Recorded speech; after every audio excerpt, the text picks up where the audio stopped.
Hi, everyone who's joined us so far. Welcome. Just gonna wait for Austin to join us, so if you'll hold tight. Oh, there we go. Hello. Hello. How are you? Good, how are you? I haven't retired yet. I'm still working.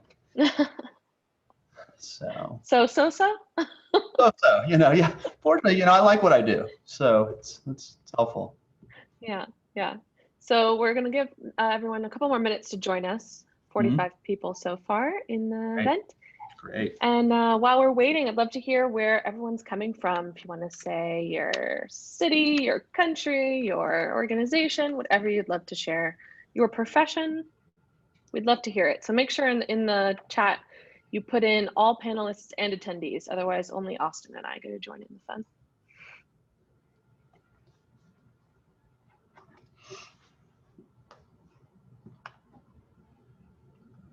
St. Albans, wonderful. Fort Worth, Texas, welcome. San Francisco, lovely.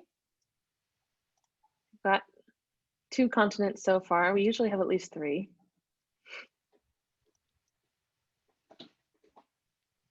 Oh, there we go. Got our 3rd, Brazil.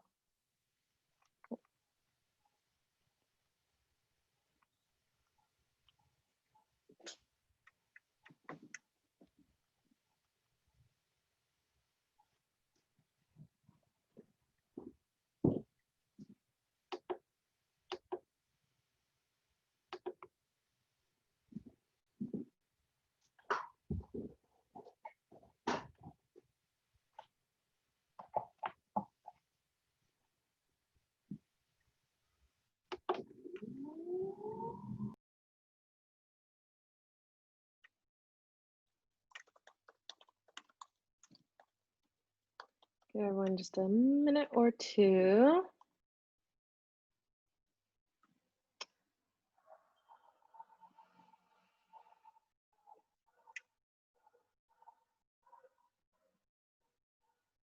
Lots of locations coming up. New York, London, Belgium.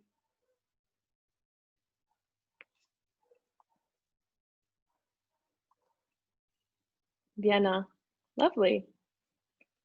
Of course, happy to, Simone. Or Simone, depending on where you're from, I suppose.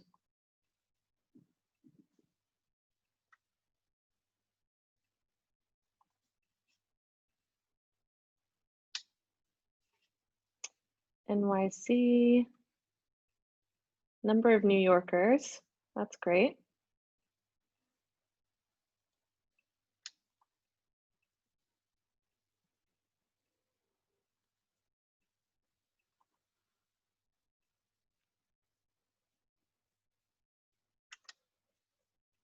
Lovely. Washington, Mexico City. Okay.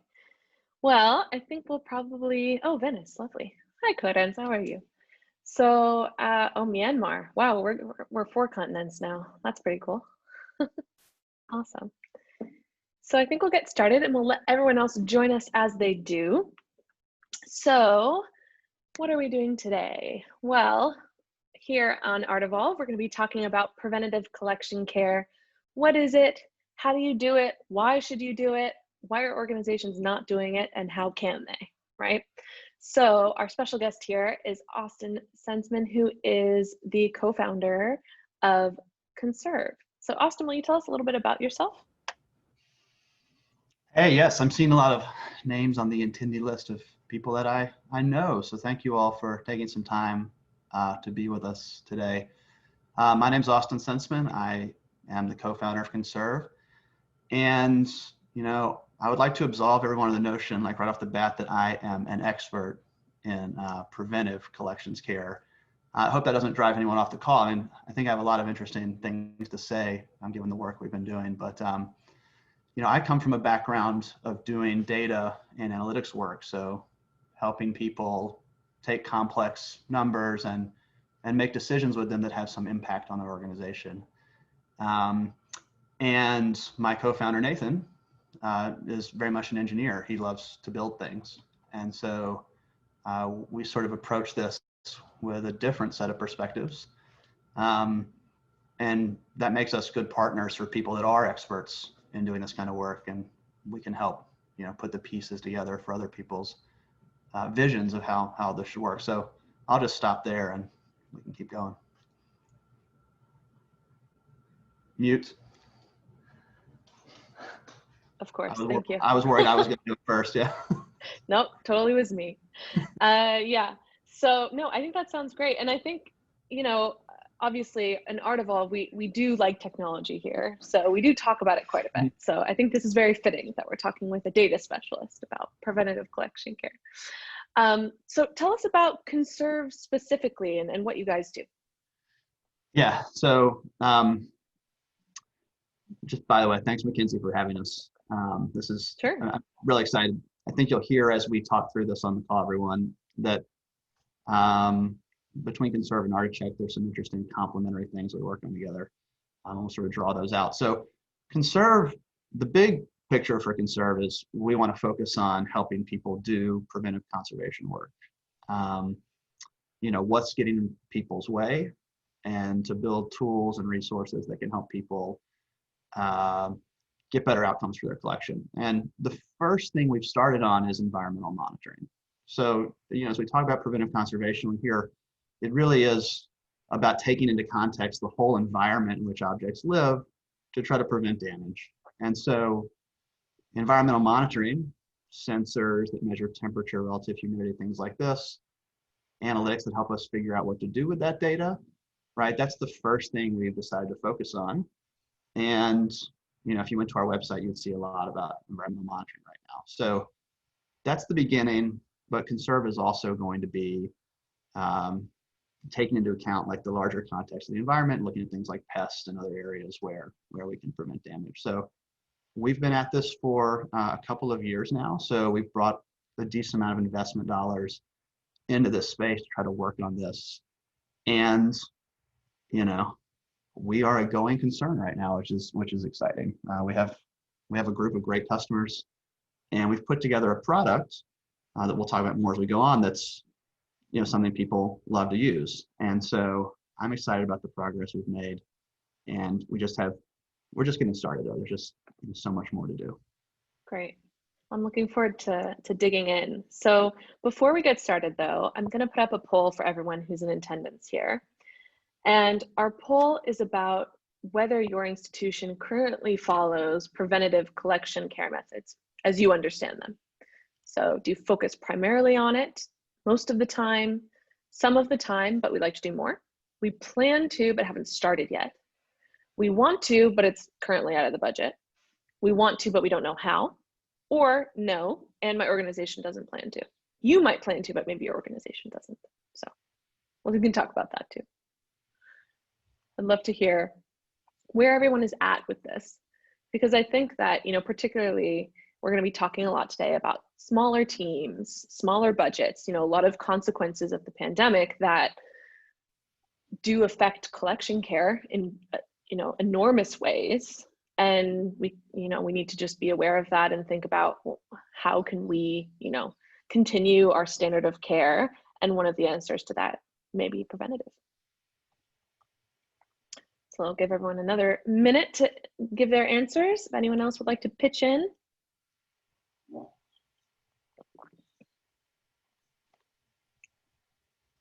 So put in your last answers for the poll. Okay, awesome. So I'm going to share the results here. So our number one was, yes, we focus primarily on preventative collection care, which is fantastic. That's great to hear. So I'm looking forward to, we always love when the audience chimes in. So feel free to do so at any point when we're talking about something. We'll try to bring your comments. And then if you have any questions, if you're on the side of planning to or wanting to, but haven't quite done it yet, or you'd like to do more, then feel free to use the Q&A section of Zoom in order to add questions that we'll get to at the end. Okay, so if you have a question that you want to be answered by Austin or myself, but mostly Austin, then please put it in the Q&A section. You can just click on that. It's in the little toolbar across the bottom. And then otherwise, if you just want to throw in a comment what we're talking about, you can put that in the chat.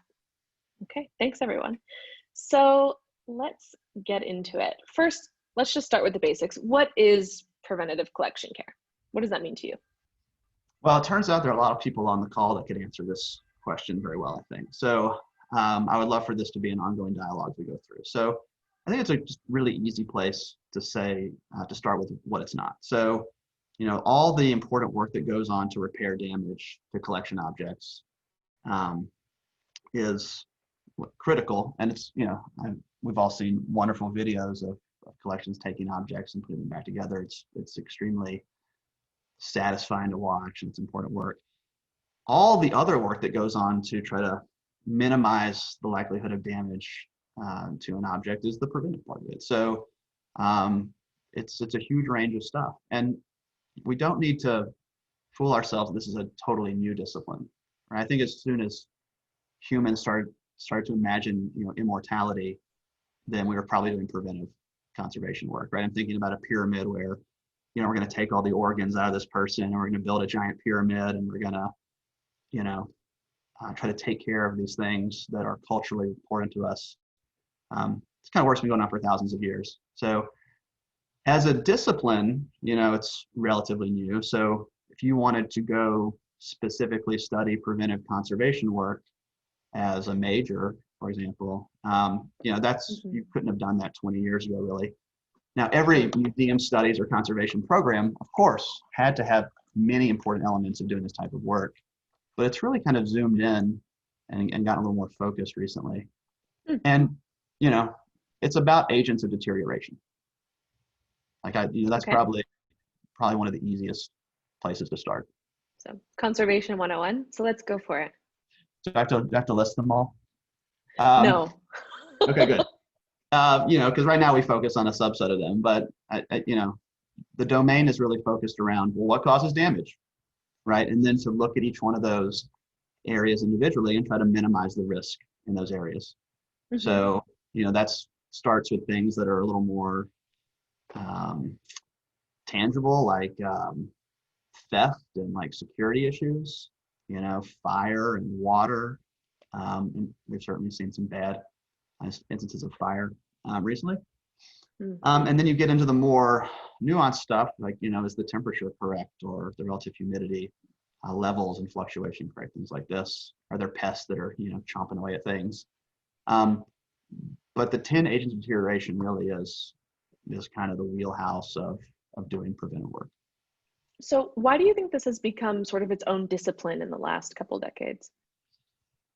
Yeah, it's interesting. I haven't had, been involved in this over the last 20 years as that has been evolving, but in talking to people who are coming into programs right now, I'm thinking of a video that I saw recently of Museum Fine Arts Boston putting together a Buddhist scroll. They were restoring this particular item, and it's incredibly satisfying to watch. Like I said, but when you take a step back, they have that particular collection, just as an example, they have a couple 100,000 items in the collection. And so, really good conservative and restoration work can maybe restore, 4 or 5 items like that in a year. And there's just no way, it's just impractical to think that you can bring the level of detail you need to doing repair work to a collection of that size. And so it's impractical to try to focus more on that side. And so, and again, not new, but people have been focused on taking care of the collection. And now that's just really zoomed in a little more. I think people are starting to understand the cost effectiveness of trying to prevent damage versus, undo it when it happens. Yeah. Plus technology, right? Well, of course.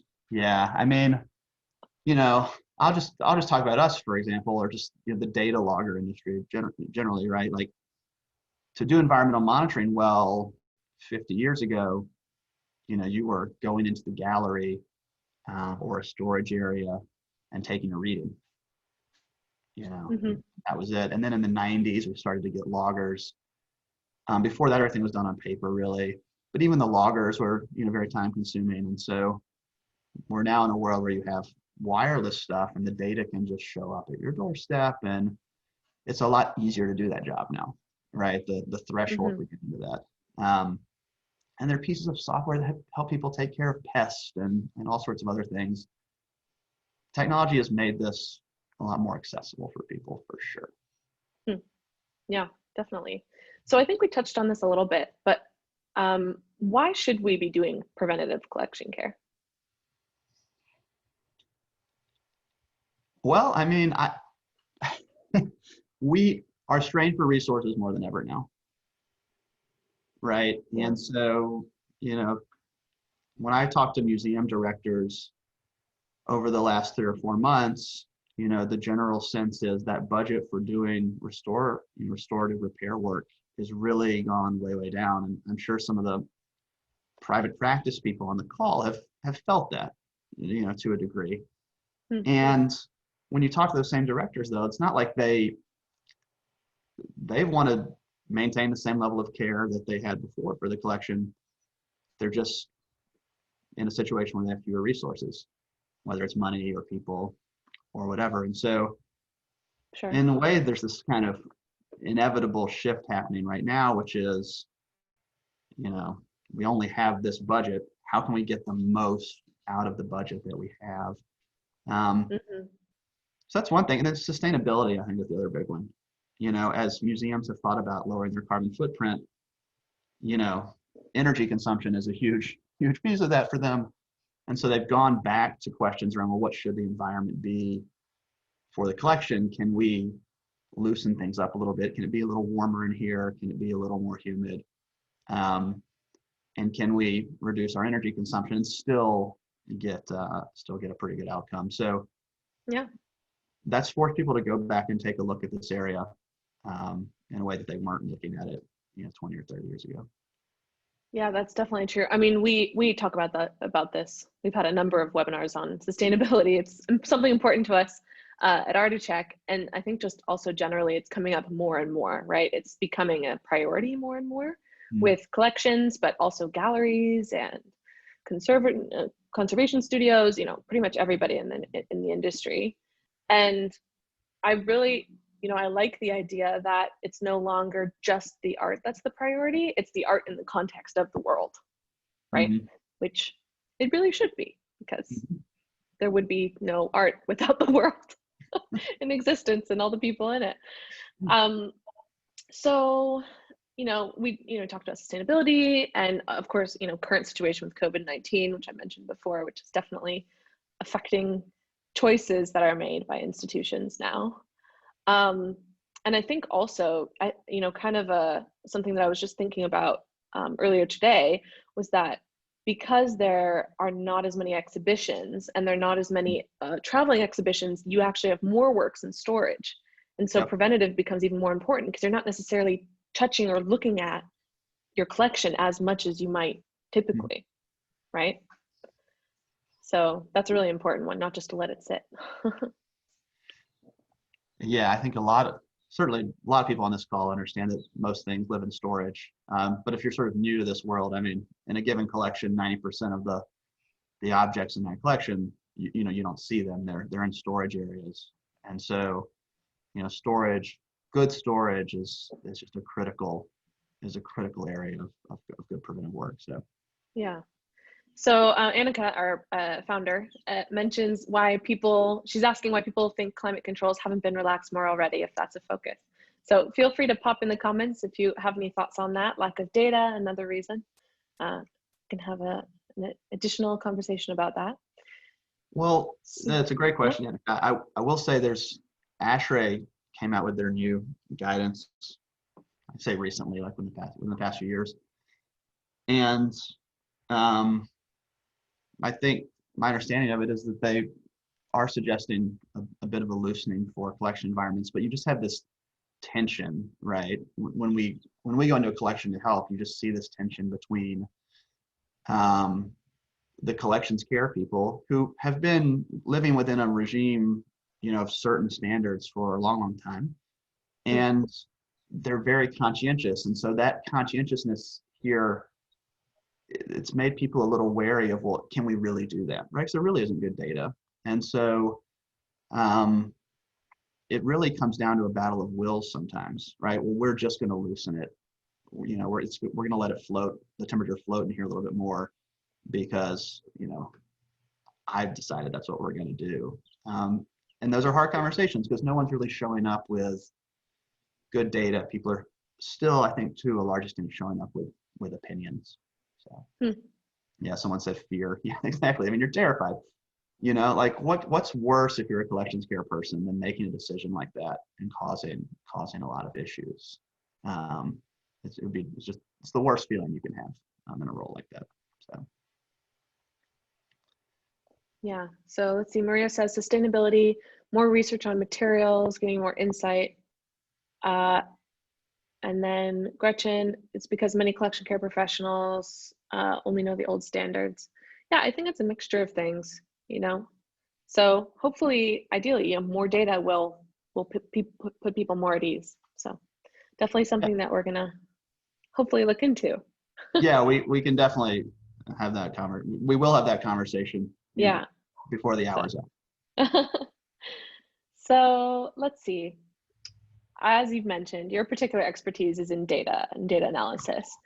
What does big data, and I know this is a super, you know, overused term, but what does big data have to do with collection care? Because sometimes they feel like they're at, you know, opposite ends of the spectrum. Yeah, absolutely.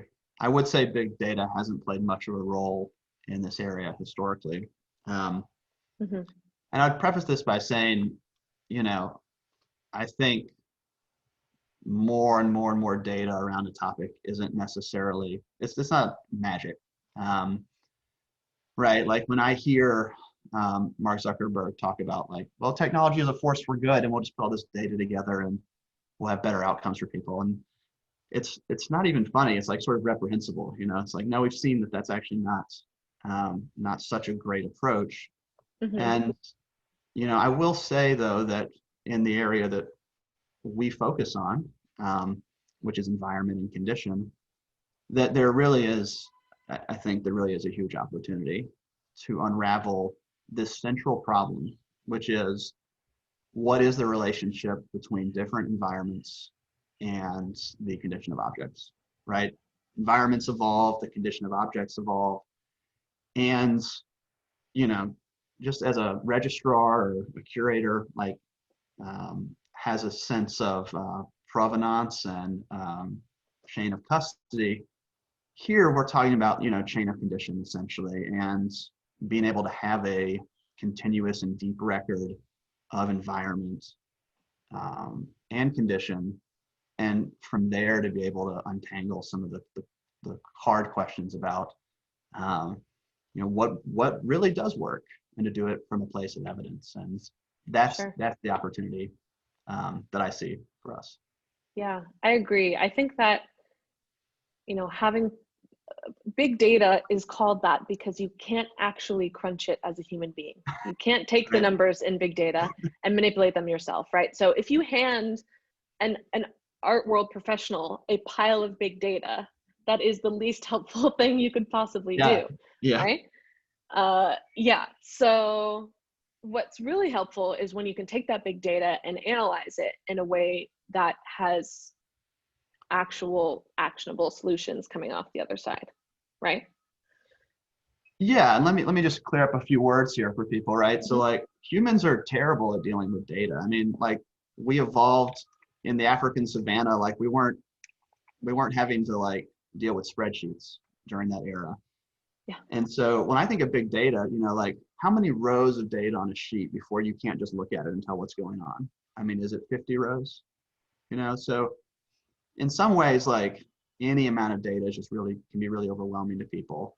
Big data is a special class of that. I mean, I think it'd be nice to get the exact numbers from Nathan, but you know, in a month, you know, we're putting together millions of records every month, just as a fairly early stage business. And, you know, that's not the kind of thing that even me, like feeling pretty good about this area, I can't go just glance at that and figure out what's going on. So machines are going to have to use that to tell us, to make sense of it for us. So, oh, here Nathan says, so we get 20,000 new readings a day. Okay, yeah. Yeah.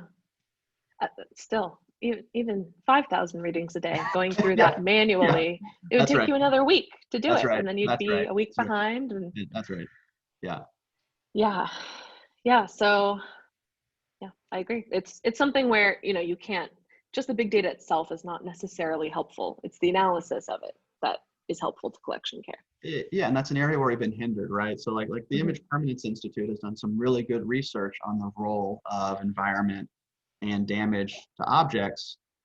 But the nature of going at the problem as like that kind of experiment is you really have to focus on, like in their case, they focused a lot on certain types of photos Hmm. and like excellent outcomes there, like really good um, practical stuff. But then, you know, what if you have things in your collection that aren't photos? And so we've tried to take some of that research and generalize it and say, well, this probably works similarly for other hygroscopic materials, but the reality is we don't really know. And so it Hmm. would be really expensive. And that's why it hasn't been done, right? It'd be really expensive to go and do that level of detailed analysis for all of these different objects in the lab, where we sort of have this natural lab that's already happening, right? People's environments are different, their objects are responding to them differently. Yeah. This experiment's going on in like 500,000 collections right now. We're just not capturing the data to actually then figure out what's going on. Yeah. Maria is asking about specific information about exposure time and intensity. It would be great. Maybe we can, I think that might be too specific for Austin and I, but Well, we can, I know we wanted to talk about like, what sorts of things should you measure. yeah. So that might be a good place to start. So, um, yeah, Maria, I think it is. So, the approach we've taken there is, and I think we're actually launching this week. So I love questions where it's like, oh, I was going to talk about that anyway. But we are trying to focus on preservation KPIs, right? So if I tell you, oh, the lux in this room is 50, right? Like what does that mean? Or, the RH is 65%. We're trying to take that and contextualize it with people so it's a little easier. So if you're talking about light, imagine you're thinking about lux hours and light budgets and things like that and trying to manage that process, right? So a particular photo may have a light budget of, I don't know, let's say 500 hours, and we want to keep track of what it's been exposed to so we know how to rotate it in and out so that it has an effective life for the public of 20 years or whatever we've decided to do. So, Hmm. so one of the preservation KPIs that we're launching this week is just lux hours, right? So our sensors measure light. So it's just really easy to go and look at in a space for a 30-day period and say, any object in the space would have been exposed to, a particular number of lux hours. Right now, we found people are, busting out their spreadsheets and trying to figure all that out, and it's really time consuming. So That it's not a sounds hard complicated. calculation. Yeah, it's just one of those things that like, it wasn't terribly complicated. It was just a lot more of a hassle than it should have been, Right. right? You want to log in and just see the Wasting number. time. Yeah.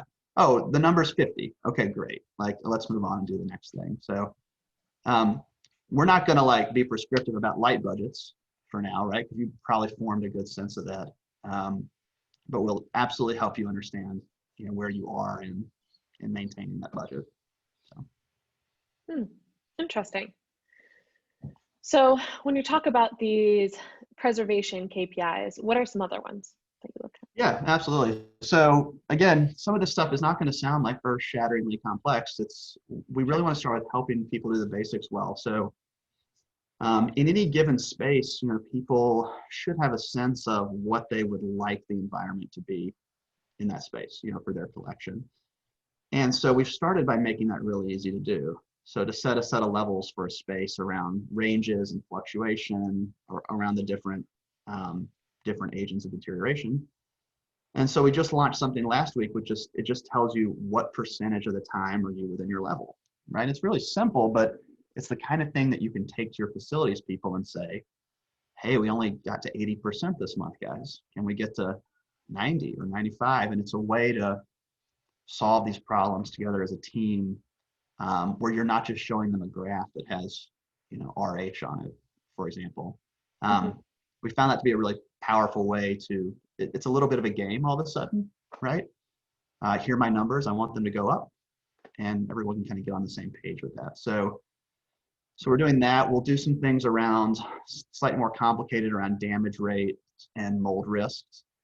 And yeah, that's going to be our first step. So what percentage of the time are you in your level? You know, we'll do lux hours, we'll do mold, we'll do damage rates. Very, we think, kind of intro level stuff, but it's stuff that most collections don't have an easy way to sort out right now. Got it. Sorry, I have some barking going on. I stuck my dog in the back, you know, I just knew he was, the mailman comes Actually around. outside. Oh, okay, yeah. So I'm just going to close our window. Or actually, I'm asking my partner to close our window. Thank you. All right. So yeah, I mean, I think that's interesting. The mold risk one is interesting. So I assume for things like that, it's actually a combination of different measurements that you're combining into like a risk factor. Yeah. Right? Yeah. So there's plenty of good research here, and there are different approaches to doing this, but the sense is that mold, you know, starts to grow under certain conditions. And after it's been in those conditions for a certain amount of time, it's all probabilistic, right? So it's likely, you know, the best thing to do is go look, obviously, right? But it's likely you probably have a mold issue. And so it's mainly a factor of temperature and relative humidity. Right? If it's too hot or too cold, mold's fine. If it's too dry, it's fine. But when it starts to get above 65% RH, and you know, it starts to get a little warmer, you start to have issues. And so it's not the kind of thing you can eyeball on a graph. You know, you need to take 3 or 4 different measurements and come up with a number that's just really easy to understand. Right. Exactly. So I think that's a big part of when we're talking about analysis and not having all this data in front of you, is really being able to have something that not only you can understand, right, as the person who's the collections care specialist, whoever that is in your organization, but then, like you were saying, present that to other people in or outside of your organization so they can understand it too. Like I can definitely see this, you know, type of data analysis being applied to donors. So showing them, look, our collection is suffering because our mold factor is I don't know the measurements, but a 6 out of 10. Yeah, right. You know, and so we need to do X, Y, and Z in order to, you know, prevent this from getting worse. Would you like to help? Yeah. People that do data, right? Your job is really to create signals from noise, right? So, and like, one of the challenges here is that people that do this kind of work, right? Like if you are the collections care person doing environmental monitoring, you have some sense of what's going on, but how do you give that to the board or, you know, administrators or donors where they're going to look at it and understand the story really quickly? And taking complex things and making them really simple so you can tell stories is really hard, actually. Yeah.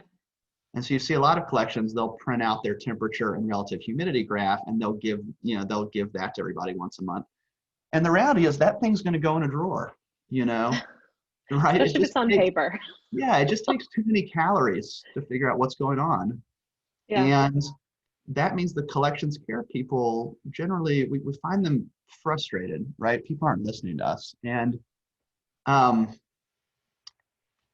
we want to kind of bridge that gap. I mean, if the people who influence investments in collections care can understand the story better and understand the risks more tangibly, we're going to get more investment in better collection outcomes. And so, yeah, big data all the way down to small data, all the way down to like storytelling is really what we want to help people do. So, well, good story has evidence, right? And the evidence comes from data. So, yeah. So, good comment. Traditionally, museums think storage isn't sexy enough for donors, but now that we have climate emergency, to drastically cut budgets makes more sense than ever. Agreed. So, there's been a lot of interesting things going on with budget cuts. It's interesting. Been crazy. How? I mean, with like environmental monitoring. I mean, like, I say interesting, like it's really kind of sad actually. Like we've heard from a lot of people that people say, God, we got to save some money. Let's just, it's summertime. Let's just turn the AC down a little bit, Hmm. right? It's a huge, I mean, big buildings, right? It's really expensive. And we've seen that happen at some places. Hmm. And, Interesting. again, right, the story isn't connecting. I mean, do you think the collections care people are protesting? Yes, right? Like, but the story isn't connecting the right way. And, or they don't have good mold risk numbers, which is something we're about to see more problems with, I think, coming out of the summer. Yeah. So Nathan says, interesting to me that storage isn't attractive for donors, given 90+% of average museum collection is in storage. Agreed. I mean, I feel it's like an iceberg, right? 90% of it is below the surface, but everyone's scared of the 10% they see above the water. So I think it's similar. Everyone's amazed by the collection you see, above the water, but everything else, they don't see it, and so they don't think about it. So we have to make them see it, I think is kind of the moral of the story, right? Yeah, we have to help collections care professionals make people see the collection that's in storage. Yeah. So what do you think blocks some art institutions from doing preventative collection care? Well, I think every collection that I speak with is doing something, right? Sure. One huge blocker is this sense of perfection, Hmm. right? Because a lot of research and literature that comes out, right, tries to, whether explicitly or often very implicitly, sort of what is the right way to do this. And that can be really intimidating to people, right? Because they'll look at that and say, well, I don't think we can do that, so I'll just sort of go work on something else. And, we really try to work with people to talk about progress instead of perfection. And we've really tried to frame things up in our tools, right? So that people are never looking at something and saying, I'm comparing myself to this perfect thing. We're trying to figure out where you are, and then to try to bring you forward, from there. And that's just a better place to work from. I mean, people respond a lot better to that. And I would say that's the main thing, right? Like you may say the main thing is money, but I would say that sense of perfection versus progress is the main thing. Because Interesting. a lot of preventive work is not terribly expensive, Right. right? Some of it is time consuming, right? Mm-hmm. But a lot of it is fairly inexpensive. Um, Most people can learn how to do it relatively quickly, and it's just a matter of taking the hassle out of it so you can easily execute on a preventive plan, right? You're talking Yeah. about cleaning, you're talking about pest traps and counting pests, you're talking about keeping track of environmental conditions and working with facilities people, Mm-hmm. right? These sorts of things. So I think the barriers are fewer than people perceive them to be. I would love to get some pushback on that because, like in your world, when you're trying to help people do a condition report better, you're trying to figure out what's in the way. Mm-hmm. Like what's in the way of you doing this quickly and getting a great outcome. Yeah. And Well, if I you can think what you were understand saying that, before. go ahead. Oh, sorry. I was just going to say what you were saying before about the perfection. It's Yeah. about the perception, right? So I think, when I say that budgets might be in the way, it's more the perception that this is going to be a very big, expensive undertaking Right. rather than what it is in reality. And I think in a lot of cases, it's also, museums have annual budgets and things like that. And so they may say, okay, this much money is going to go towards these things. And so they have a certain amount that goes towards sort of let's say their traditional collection care, or what they have been doing up till now. And so then when someone introduces this something else that's 2% on top of the budget, they're like, oh, well, we can't do that. That's too expensive because we already have decided to, restore all of these items this year. Yeah. But it can be short-sighted, right? It unfortunately, I mean, it can be short-sighted. It is. I'm making a little bit of a face right now because people are saying preventive conservation isn't sexy, and we just need to make it sexy. I think like Yeah. what is like, okay, let's go back to the beginning. Yeah, Tell me about Facebook conserve. group. Yeah, tell me about conserve. Like, well, conserve is we make preventive conservation sexy. Right. Like New tagline. I'll go update the website now. But if you think about it, right, that's the same thing as me saying, hey, we need to help collections care people tell their stories better, right? Like, can you tell a captivating story about your collections environment in a way that really captures people's attention and influences them to take some action, to improve your storage or to improve the building envelope in some way? Mm-hmm. You can, it can be sexy. Printing out the temperature and RH graph and giving it to someone right now isn't going to be the thing that does it. Right. So that's what St. Natalie mentioned. We have a bunch of great comments coming in, everyone. So if you don't have the chat open, definitely open it up. Natalie mentions the Brooklyn Museum's open storage gallery, which is actually becoming a bit of a fad. There's a number of them that are opening worldwide at the moment, right? Not a trend I really keep up with. Oh, yeah, so you should check them out. Yeah. I think I had one come through today. I'll actually put the link here in the chat.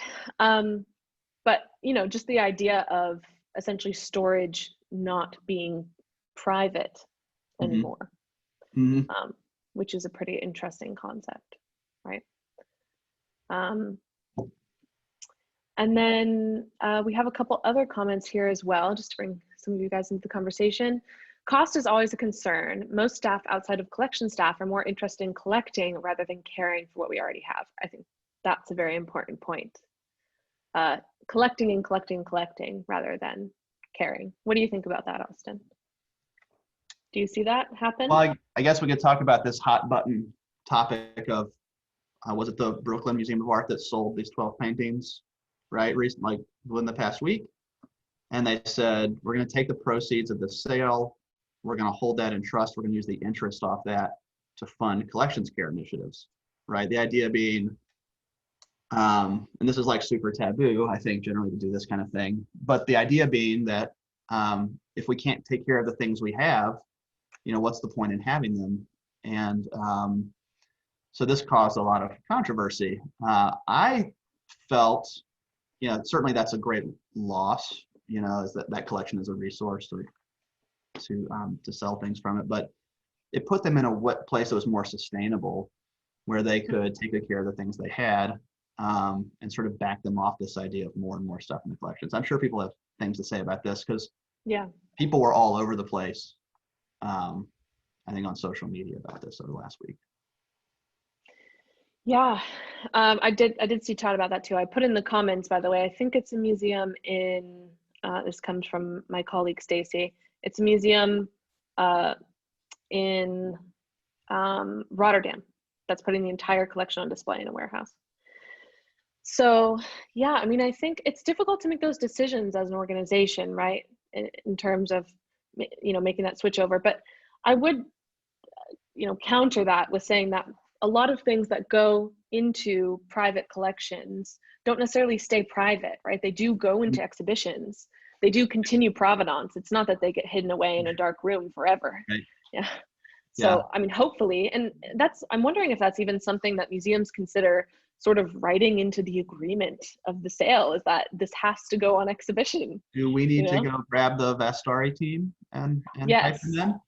Yeah. Bernadine, where are you? Yeah, hello. Like, I was really surprised, I'm coming to this like learning a lot every day. And initially I was very surprised how much an object didn't sit still and just was all over the place. If it's owned by a private person, it's in storage, or it's in their home, or it goes out to a collection, it's in a conservation studio somewhere, right? So, we haven't talked a lot about this idea of virtual courier, which I know a lot of people have been talking about recently, but to be able to take this great technology stack we have around environmental monitoring, condition reporting, and sort of loan and exhibition management, and to help ship things around in a way with a lot more transparency, a lot less cost, but no person attached to it. And That's another area I know a lot of people are going to have a lot of mixed feelings, but in a world where being asked to do more and more with fewer resources, it's sort of an exciting development that we're happy to be a part of. Yeah. Are you referring to Virtual Courier? Yeah, exactly. Yeah.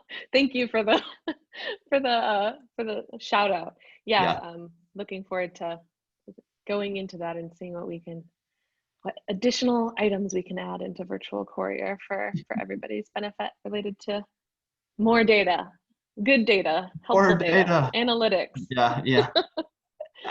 Yeah. So there's a number of things that Conserve and Articheck we're chatting about these days, and we're excited to kind of tell you guys more about those. Going forwards, we'll just hint at them today, though, just to get things exciting.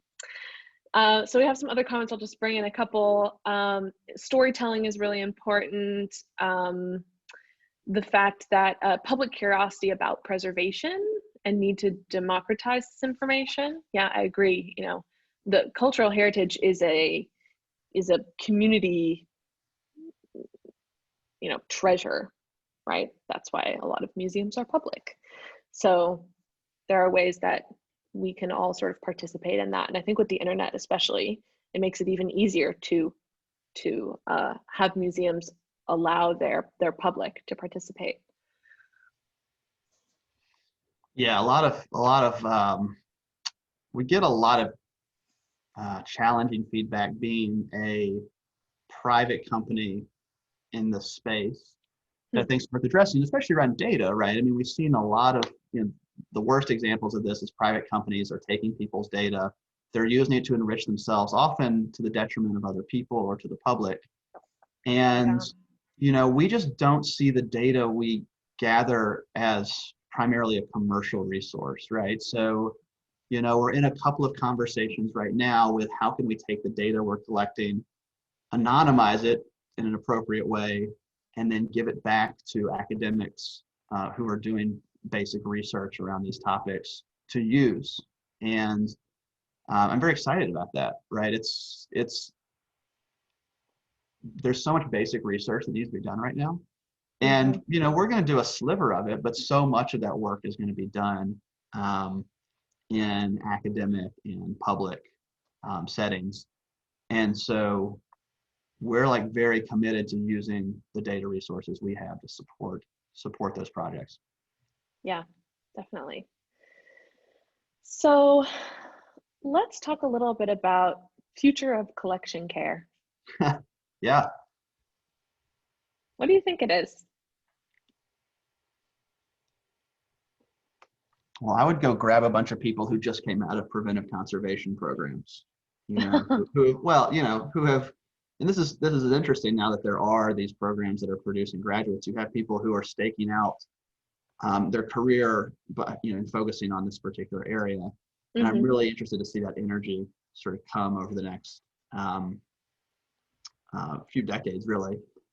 And then, you know, as far as the future goes, I will say, you know, you're in Europe. This is an area where I think Europe is a little bit ahead of the US. So you have like groups like Collections Care EU, which is focusing on a similar set of problems like us, like here's environment, here's condition of objects, like how can we unravel this with data? You have Apache, which is another EU funded group that's really trying to figure out the same set of constraints, but within shipping and packaging more, right? Like how can we build the right kind of containers and displays and things like that. And then you have like sort of the stack of companies that we're in, and right, like Conserve, Articheck, Vestari, like I talked to other CEOs of art tech companies, and we're all sort of committed in our own way to a more optimistic future for collections. I think, right? It's like, the constraints we have, some of them we're not going to be able to fix. But some of them we can, right? We can bring investments into these areas to remove hassles for people so that people have more time to focus on things that really matter, right? Like if you're not going around doing all these thousands of condition reports by hand on paper, if you're not going around collecting data out of these loggers by hand all the time, and you can just sit down and do the work and like bring your most valuable sort of perspective and experience to something. Like Mhm. that's a future that I think we can work on together. Um, Yeah.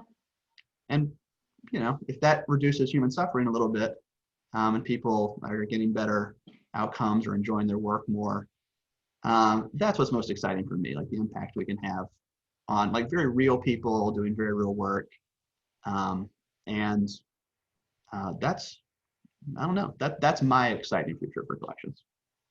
Yeah. I like that.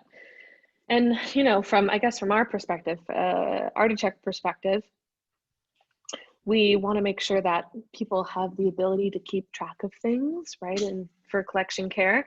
And again, free up their time so that they are doing, yes, the condition reporting they need to do, but each condition report is not taking them 10 hours. It's taking them 1 hour or less. It's taking them 1 minute, depending on how detailed the report is. So from our perspective, being able to save that time, especially when we're, have a lack of resources, both people and time and money, can really, in the long run, help with that. And yeah, we're really excited about the potential for being able to combine sort of this environmental monitoring and more data with the condition documentation that we can do, and to be able to actually show, look, if you do this with your environment, your collection will be just fine, right? So one of the examples of that is actually trying out the environmental protocols, whichever protocol you choose, That's and right. being able to actually see, hey, this works. Like we tested it in this one room, everything went great, and now we can apply it across the board. We can save tens of thousands of dollars or pounds or euros on our climate control systems, and we can help save the world and the earth. Yeah, it's So nice all when it's positives. a win-win-win-win-win Yeah. kind of thing. Yeah. Uh, some people are making some comments. There are a lot of comments. Yeah, And I want to say one thing. Someone said please. that Canadian Conservation Institute has been on the forefront of this, and I want to say I like 100% agree. So when we think of there are lots of great resources, but when we think of one of our just go-to resources for learning more about 10 agents of deterioration and sort of getting deep in each one of those areas and how you might minimize risk, like the Canadian Conservation Institute is one of the first places we go look, right? I mean, it's just a lot of people have done a lot of great research. They've managed to put all this stuff in one place where it's sort of a pleasure to go explore these topics. So thank you for pointing that out. If people have other resources that they go to for this, please let me know. I mean, there are great programs. I can really speak for the US. Like, I will say I did get introduced to like the University College of London is doing like a data for collections graduate degree. It's like, oh, Fabulous. that's cool. We should go find them. But in the US, obviously Delaware has a great preventive program now, in addition to many other things they do. NYU has a preventive program now. And so we're just seeing sort of a new kind of energy around this topic. And, Conserve really is there to support that new energy. Like, these people are the heroes doing this kind of work. We're sort of here to help understand their vision and see what we can do to support it. Yeah, I 100% agree with that. So let's see, we have just a couple minutes left. So why don't we first, Austin, how can people reach you and Conserve? How can they get to you? Yep. So, we have a website. It's a great place to start. Okay. And we are absolutely the type of company. I'm going to put two things in here. I'm going to put our website. All right. Great. And I'm going to put my email address. Okay. We are definitely the kind of place where if you email us, we are extremely responsive. It's not, we've heard a lot of people say, oh, I tried to email this company. No one ever called me back. We're not that kind of place. We're very receptive. And the one thing I would share with people if you want to get started with Conserve is we have a environmental monitoring starter kit, right? It's like the easiest way to get started with us. It's a couple of sensors. It's 3 years of access to our data and analytics and reporting platform. And this is a couple $1,000s worth of stuff. And we're selling it for just a one-time cost of $500. So it's priced in a way where we want people to look at it and say, yes, it's like easy to say yes to. And maybe I should drop a link to that as well. If people are interested. It's just that, most collections need more than 2 sensors, right? But it's a great place to start and get a good baseline. And then we can talk about, do you want to do more? Yeah. I have to analyze, Maria says, I have to analyze data of 170 monitors on a weekly basis and also more data from pest traps. Would be interesting to analyze all this data in a more efficient way. Yeah, speak to Austin, Maria. Maria, Ouch. I feel you. I feel you. I feel you. Ouch. Yeah. Oh, Austin, you're putting. Oh, I sent them to all the panelists. Look at this. Yeah. I just sent them to Mackenzie. Just send them to me. How about everybody? How about everybody? Okay, that's our starter. Look at this. Thank you for saying something. That's a miss. Yeah. All right. So, and something else too that, I mentioned just before that we're kind of starting to cook up is the ability to do some, relaxing of climate controls between monitoring with sensors and doing condition documentation. So I'll just put a shout out in the recording email to anyone who's interested. I'll have like a little calendar in there probably that you can book with if you'd like to chat with us about that. We're looking for some sort of people who'd like to pilot the project because it really is about research. The main focus of it is research. So love to hear from you guys on that if you're interested. Online training in the field. Oh, Gretchen, you're like a fountain of resources. Thank you. I'll make sure that these get into the highlights. So let's go through a couple questions. We have a couple extra minutes? Yeah. Can we go a few minutes over? Yeah. So let's see, Clarenza says, do you have any idea or opinion about the current situation in Europe compared to the US? So you have major state institutions in Italy that give indications about conservation care. What about the US? Yeah, so, AIC is a wonderful resource here in the US. That's the American Institute of Conservation. A lot of other things that go on in the US flow through them. So it's a really good place to start. And there's a group in there called Connecting to Collections Care, which specifically is focused on small to mid-sized institutions and preventive work. So sort of helping people do more with the resources they have. That would be my take on the US. Awesome, thanks. Thank you, Magdalena. Thanks for joining. Then let's see, Clarence, we'll come back. You have a couple questions in here, so let's go to Carol next.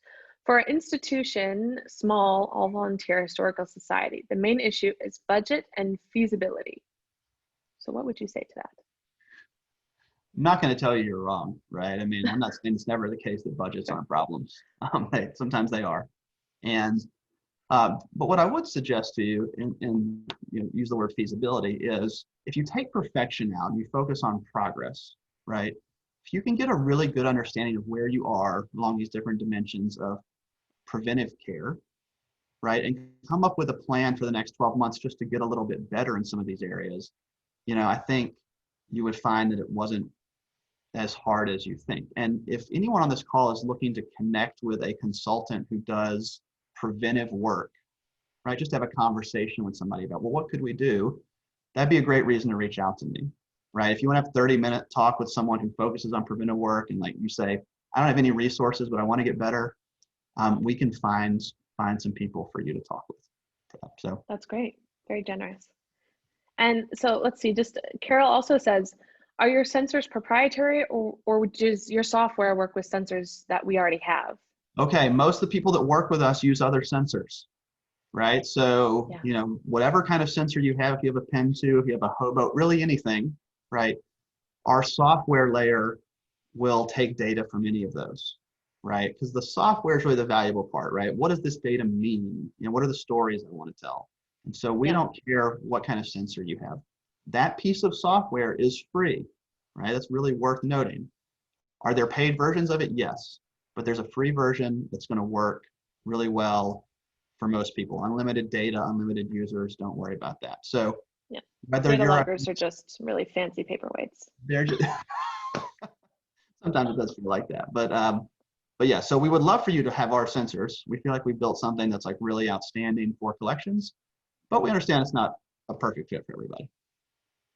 Yeah, or like we mentioned, if you have budgetary constraints and you want to start somewhere, progress, not perfection. You right? just bought 10 sensors from someone else. Fine, that's great. We'll help you. Yeah. Let's see. Do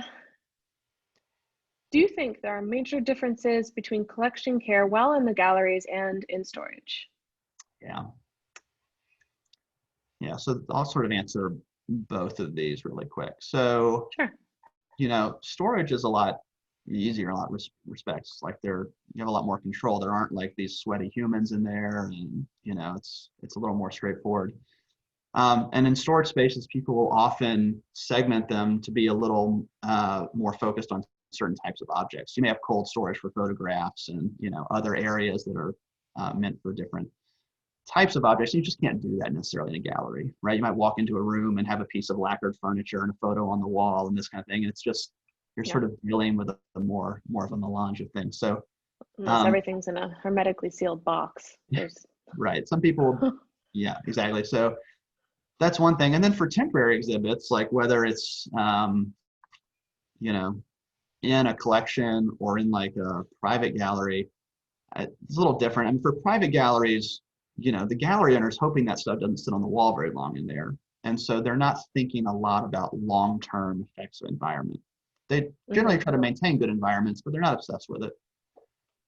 For temporary exhibitions in a collection, they are very much going off the requirements for that loan generally. So that stuff's coming in with certain expectations. And I was just on a call right before this with a customer where whatever you're thinking your collection should be in this particular temporary exhibition, you don't really have a lot of choice there. You've agreed to a certain set of standards with someone else. So. Well, and it's also, I guess, if you have an exhibition where, in some cases, particularly for those who don't have their own collections, they might have 50, 60, 70 lenders coming in. And in that gallery, they have to go by the most strict requirements. Yes. Right? Yeah. So, and this is an area where we've already helped some people tremendously, because all of a sudden, if you have a lot of different lenders, are you sending them all an Excel spreadsheet every week or month telling them what's going on? A lot of people are. It's a lot easier to just give them access to Conserve, and people are just, when they want to, they can just log in and see what's going on. And it just takes all the friction out for people. Yeah, so we've done that a few times. And that saves people an enormous amount of time. I would bet. Yeah. Same thing on our end, when you can just share condition reports rather than having to send them out via email to everybody, right? Right. Or by post, God forbid. Yeah. So and how much of that's still going on. So. Yeah. So I think time saving, and then by saving time, you save all sorts of other things, is kind of the end of this. We can give people some of their time back, then we've won. Yeah, definitely. Yeah. Thank you, Claire. We appreciate that. So I think we'll end on that note. Thank you, everybody, for joining us. And we will send out the recording tomorrow. We'll send out the highlights, include some of those resources that we have chatted about. And then we will just give you a ping if you're interested in chatting about doing a environmental study with us. Then we'd love to get into that with you and talk a bit more. Thank you, everyone, so much, the team at Artcheck for having us, and of course, very excited about the work that's going on. Thanks for joining us, Austin. Yep. Have a great evening, everyone, or rest of your day. Yeah. Bye.